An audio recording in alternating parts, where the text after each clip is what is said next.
Fox News alert, how we're handling ISIS. This morning, many Americans are questioning our president's response to the Islamic extremists who burned that Jordanian pilot alive in that cage. Whatever ideology they're operating off of, it's bankrupt.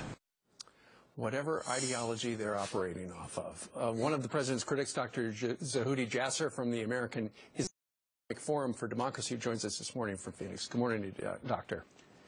Good morning, Steve. So the president said whatever ideology they're operating from is bankrupt. We know what ideology is. It's radical Islam, isn't it? Absolutely, and it's really the radical version of that, which is Islamism or Wahhabism. And as global ideologies go, Steve, it's probably one of the most wealthy ideologies because of the petrodollars, the infusion of Saudi billions for decades. And from a human asset perspective, ISIS is growing in its ranks. These videos are actually recruitment tools. Even Jordan itself finds itself losing a lot of citizens that go to fight with ISIS. So as far as assets go in a business and industry, ISIS is growing morally.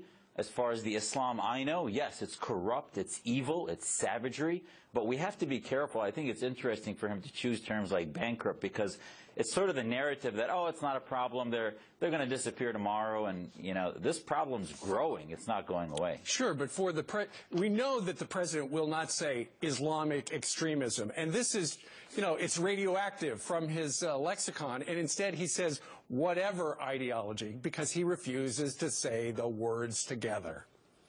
Every year they release their counterterrorism reports. They say the word ideology 40, 50 times, but they won't say what it is. Why? Right.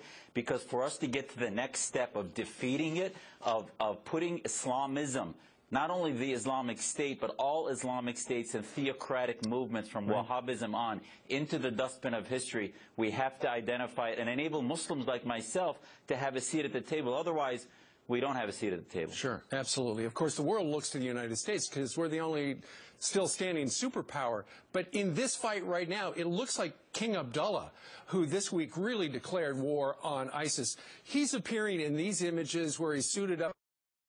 They're file photos, but there are suggestions that because he is a trained pilot, he may actually be taking part in these raids that are going on right now. Well, these kingdoms realize that in order to stay alive and not let this radical Islamist monster continue to bite them in the rear and decimate them, they have to operate and put them in a state not only in defense but decimate them. And this king realizes that, and their military response is going to be powerful and strong, as it has been. The Saudis did the same thing against Al-Qaeda after 9/11.